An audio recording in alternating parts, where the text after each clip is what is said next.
Hello and welcome to the first ever Runaway Train Podcast. A podcast, the official podcast of Boiler in Texas, and a podcast surrounding Purdue sports. This is episode 1, and what an episode we have today. We are going to be breaking down Purdue's opening football game, as well as taking a brief look at the season as a whole. So let's go ahead and jump on into it. Taking a look at Purdue's 2020 football schedule, the season slated to begin on September 5th with a trip to Lincoln, Nebraska. We'll be going into this one in more detail in this episode. Then on the 12th, we host Memphis in Ross-Ade Stadium, which will be a very hard test for our Boilers. Then we welcome Air Force, and then we go to Boston College after a bye week. Then the Big Ten slate resumes with Rutgers at home, away at Illinois, at Michigan, which is always tough, Northwestern at home, at Minnesota, and then home against Wisconsin and Iowa, and then we close out the season November 28th at Indiana.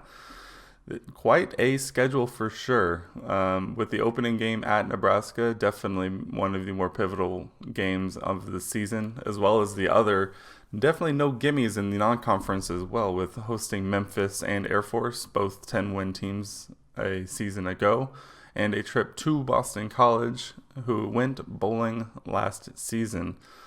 But we're here to talk about Nebraska, of September 5th, and the opening game of the college football season for the Purdue Boilermakers. So taking a look at Nebraska and giving a brief history of their running season as we go. Nebraska is going into their third season with Scott Frost at the helm after he took over for the program from UCF. He was able to turn that program around in a couple of seasons and has definitely not been able to replicate that success in Nebraska early. He currently sits at 9-15 after 2 seasons at the helm and only 6-12 in Big Ten play. In 2018, they finished with a very disappointing 4-8 season after starting out 0-6. In 2019, they finished at 5-7, but again, it wasn't against the hardest of competition, with a couple of wins coming against a 3-9 Maryland team, a 3-9 Northwestern team, as well as some non-conference games against Northern Illinois and South Alabama, the latter of which finished 2-10 on the season. Looking at their schedule this year, it seems it does take an uptick in the non-conference schedule, with games against Central Michigan, South Dakota State, which can always be hit or miss, and then a September 26th matchup with Cincinnati. Moving on to taking a look at the Nebraska offense, they return Adrian Martinez at quarterback going into his third year as well. He has always been a dynamic player and will always be a tough stop. That said, he completes about 60% of his passes, and last season he threw for just under 2,000 yards with 10 touchdowns. The one downside for him is that he did also throw 9 interceptions. He also was second on the team in rushing with just over 600 yards and 7 touchdowns on the ground. He's always been a very interesting player to watch because he always shows these flashes of greatness and these flashes that just make him look unstoppable. But at the same time, he'll also just as frequently have moments of the extreme other way, where he'll have fumbles in key situations, or looking at the Nebraska-Purdue game in 2019, where in the final drive where they were trying to come back and retake the lead, on the 4th down play, he kind of rushed and just threw into double coverage and kind of made that mistake when he didn't necessarily need to. That isn't all to say it all falls on him. I think Scott Frost should have taken his last timeout in that game at that point, because if you don't convert that 4th down, then the game is over. So you really needed to take that timeout. So that doesn't fall completely on Martinez. Looking at the backup, they have Luke McCaffrey, who a lot of fans have been calling for to replace Martinez because of some inconsistencies. They do lose some quarterback depth with Noah Vedral going to Rutgers pretty late in the offseason, so their QB depth is a bit in question. I think they have a freshman coming in as well. Can't remember his name off the top of my head, but if you're turning to a true freshman, unproven, then I think you have bigger issues to deal with.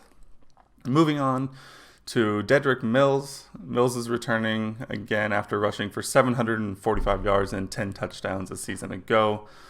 The core of the offensive line is also returning for Nebraska, so Mills is currently set up to have a pretty decent season with the Cornhuskers. Last season, though, Purdue was able to hold him to 18 yards on 6 carries and 1 touchdown. So it'll be interesting to see with the shift in the Purdue defensive scheme what that comes into play. Moving on to the other skill positions, the big name that everyone will remember is Wan'Dale Robinson, the sort of wide receiver running back combo. He returns kicks, he takes handoffs out of the backfield as well as some catches. Last season, he finished with 340 yards rushing and 3 touchdowns, while also adding 450 yards receiving and 2 touchdowns with 40 receptions total. If he is able to stay healthy, you can expect to see a lot of Robinson in most of their games, I'm imagining, as the rest of their skill positions are sort of up in the air with some younger guys as well as some unproven pieces from seasons past. They return a lot of talent on that side of the ball, but a lot of it can be unproven as well as, just unproven. So it'll be interesting to see how the new Purdue defensive scheme with Bob Diaco coming in and converting the defense over to a 3-4. I think that will play an interesting role in how this game goes. Because when you change defensive schemes, it's hard to know, especially at a place like Purdue, where last year the defense was struggling so much to begin with. You have to ask the question of, was it the scheme? Is it the personnel? Where does that balance lie? Is it a mixture of both? Chances are probably. And so that is, you're just not so unsure on where the problem really lies. And I think in this first game, we're going to get a very clean look and really good baseline for how the season could go on the Purdue defensive side of the ball. Moving ahead to the Nebraska defensive side, they definitely have fallen quite a ways from their old Black Shirts nickname from long ago. In 2019, they saw a lot of close games as the Nebraska defense gave up an average of almost 28 points a game. They refused to stop anyone on the ground to the tune of 188 yards a game given up. And generally, it seemed they could just not get the big stop when they needed it most.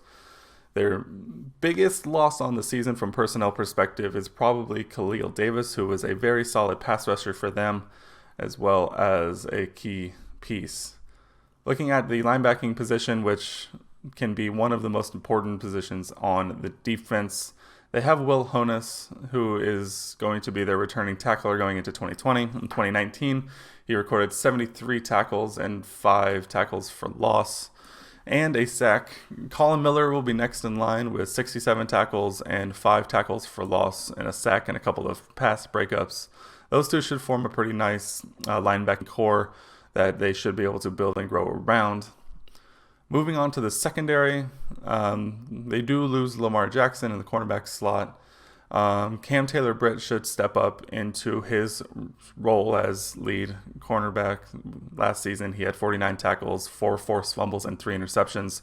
So a very solid season from Taylor-Britt.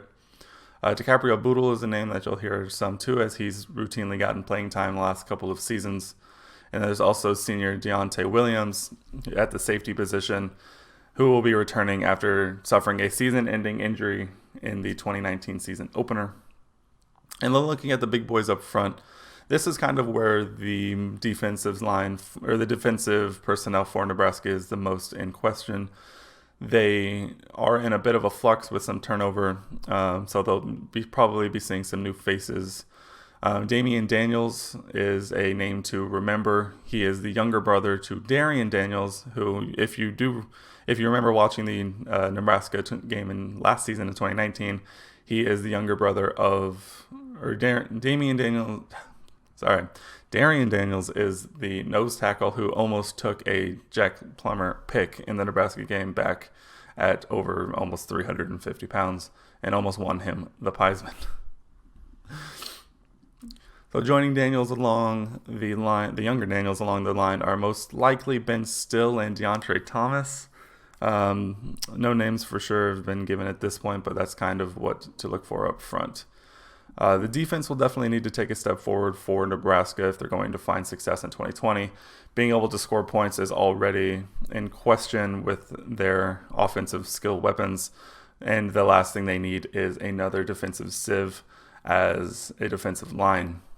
They'll definitely need to come up big in any of their games, exactly, because they gave up a lot of close games last season.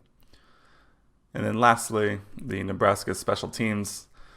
This was an impressive special teams unit for Nebraska in 2019. In kickoff returns, they were ranked 13th in the conference, only ahead of Purdue in kickoff returns last year at just over 18 yards per return, with the primary returner being J.D. Spielman, who is no longer with the team after he announced that his intention is to transfer away from the program. So with his departure, it will be interesting to see who lines up on kickoffs. I have a feeling that Wan'Dale Robinson will probably be getting that nod, or maybe a younger guy who wants to get some experience. In the kicking game, this is where the numbers start to get really interesting because Nebraska somehow used 6 kickers in the entirety of last season, with 5 of them making at least one field goal. The kicking by committee as a whole went 12 of 20 on the year, so just over 50%, which is not something that you want to see. And if you're using 6 kickers total, you're probably still trying to figure something out on that front. So they definitely are looking for more consistency from the kicking department. And the last thing that you want is to be in close games and have your kicker have no confidence in your kicker. Let's see, I did some research, and Nebraska had 12 games over the last 2 seasons where the final score was 7 points or fewer. And so when you have inconsistent kicking, like I mentioned, the last thing you want is to be down 2 or need a game-tying or game-winning field goal, and you trot a guy out there who is your 5th or 6th guy on the season. And that is just not what you want. So moving ahead to looking at this game as a whole, with Purdue there, and we can't talk about this without talking about the elephant in the room. The COVID-19 pandemic is still very much still in effect and still going around and spreading fairly rapidly in the United States. And I think the real question is going to be not will there be football, because I think most of the powers that be are set on there being football this year. I think the real question will be how many fans will be allowed to attend the game in general. And for a program like Nebraska, who likes to tout that they've sold out every game since the beginning of time, this can be a big factor when a team like Purdue goes on the road to play them.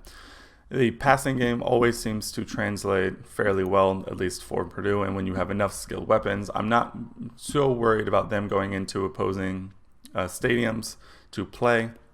I'm more worried about, can the younger guys stay composed and make the plays necessary to win the game.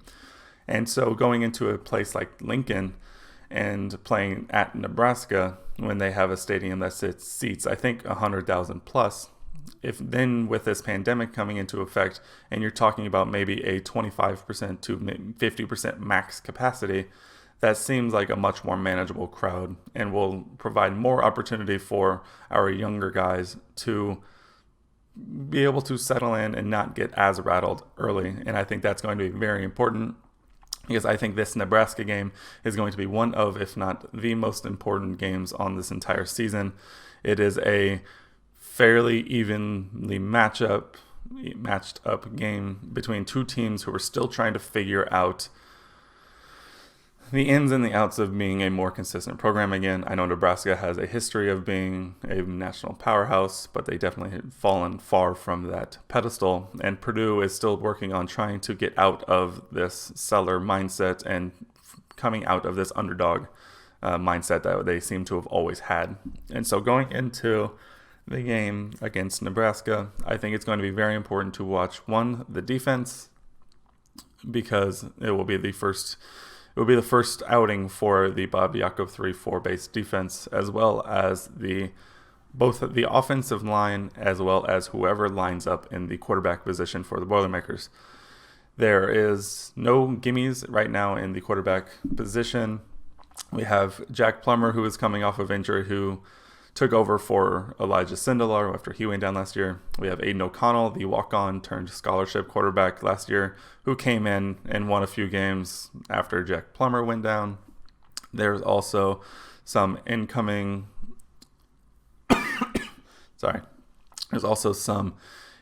names to keep in mind. Austin Burton, who will be a 2-year grad transfer from UCLA. He comes to West Lafayette after failing to win the job at UCLA.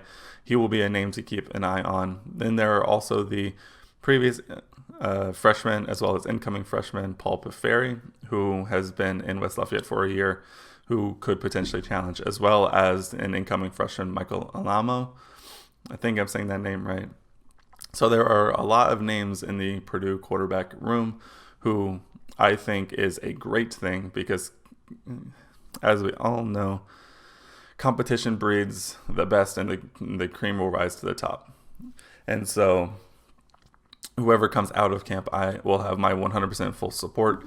Personally, with this pandemic happening and the limited amount of time that Purdue will get in training camp, I think it is currently Plummer's job to lose, because he already has that experience of leading the team, as well as the game experience, probably the most game experience in the Big Ten out of any of them.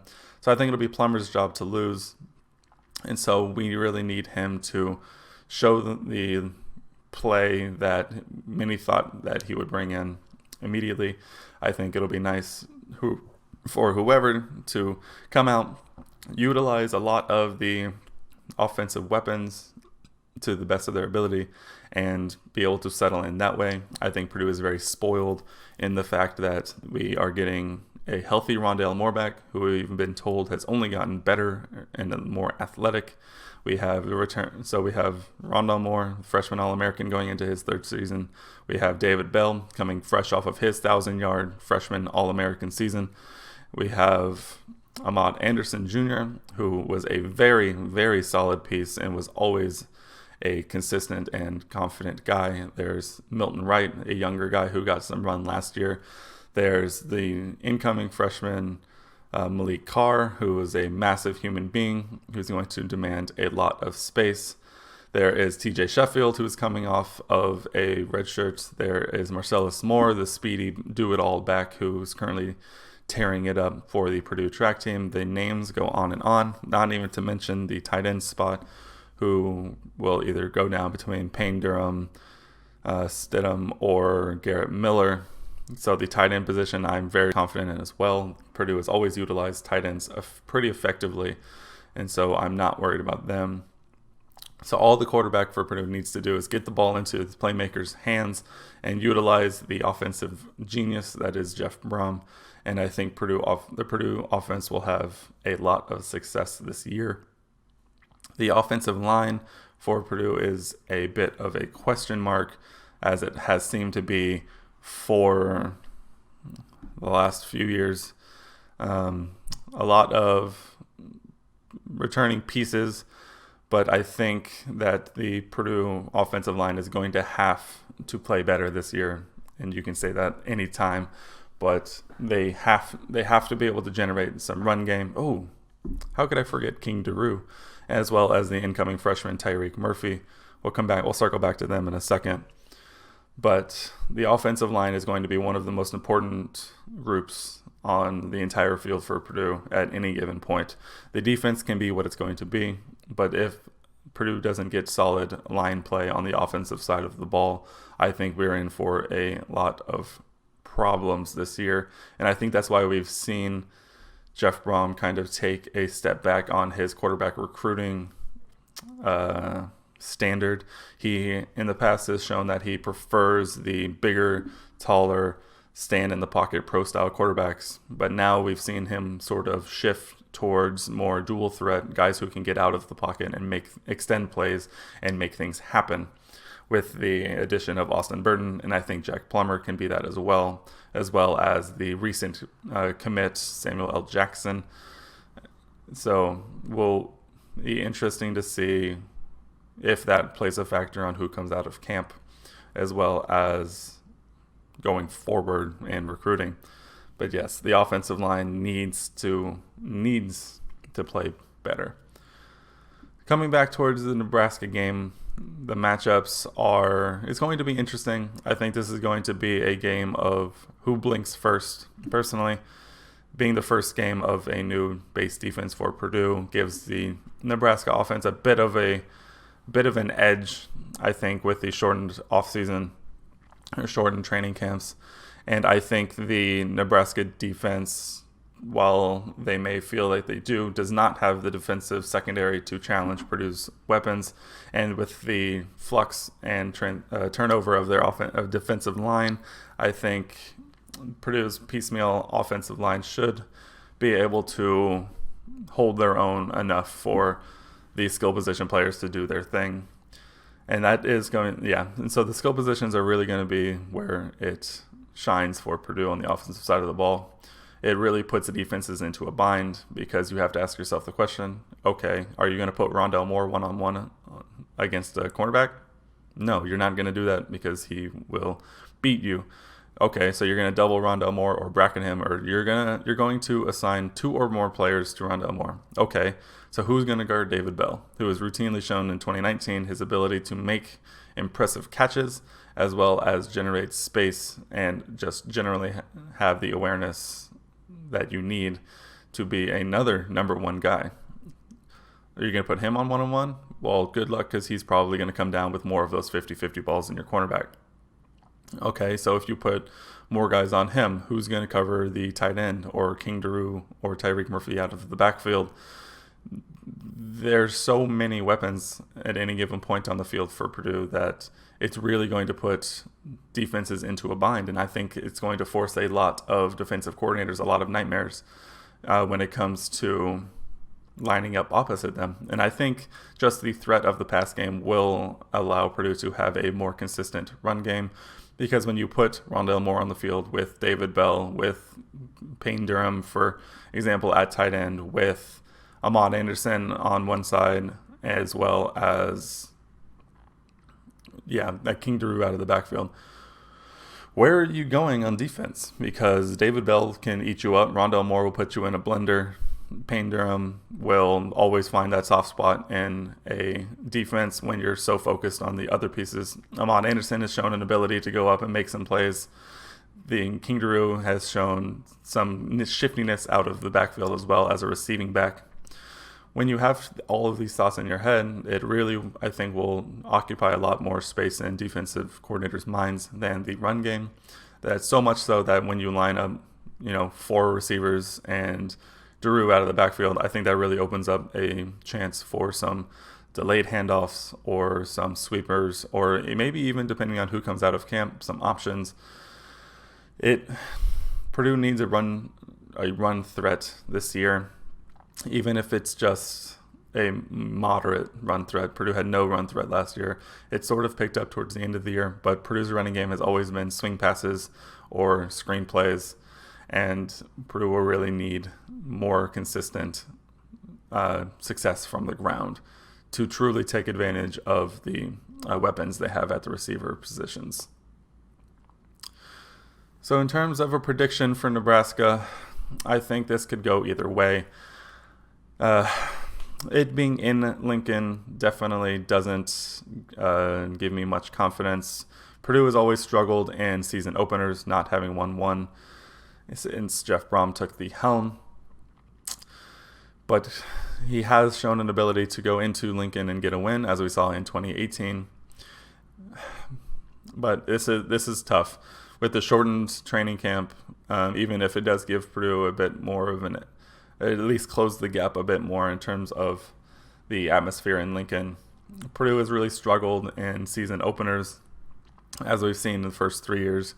Granted, in 2017, Louisville was a very good team with eventual Heisman winner Lamar Jackson. Then in 2018, who was the season opener? Season opener in 2018 was Northwestern. A late boneheaded penalty gives the win to the Wildcats in 2018. In 2019, last year, we saw an absolute collapse in Reno against Nevada, where just mental mistakes really doomed Purdue in that one. So can 2020 be the tiebreaker? I am not so sure. When it comes to direct skill position matchups on both sides of the ball, I think Purdue's receivers are better than Nebraska's secondary. And going the other way, I am unsure about Purdue's secondary versus Nebraska's receivers. So I think that one, in terms of both sides of the ball, could be pretty even. The transition to the Bob Diaco 3-4 defense for Purdue, I think, will be the crux of the outcome for this game. I think Purdue is not going to have to worry about scoring points, but it really is going to come down to whether or not the defense can get enough stops to keep the Boilers ahead. I think it's going to be very similar to the 2018 game in Lincoln, where Purdue was able to score fairly easily, but it really came down to the defense to put the game away. Excuse me again.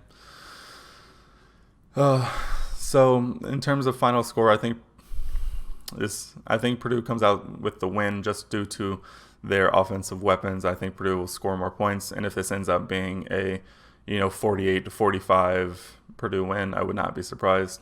I have a final score prediction of 38-27 in favor of Purdue, and only time will tell if that prediction is correct. It's getting closer and closer. September 5th can't get here soon enough.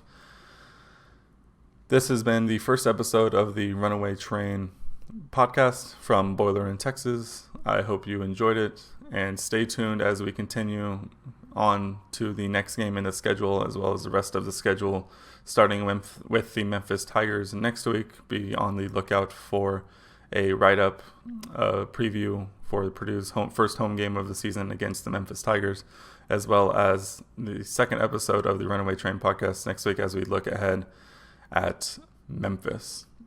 As always, Boiler up, hammer down, hail Purdue.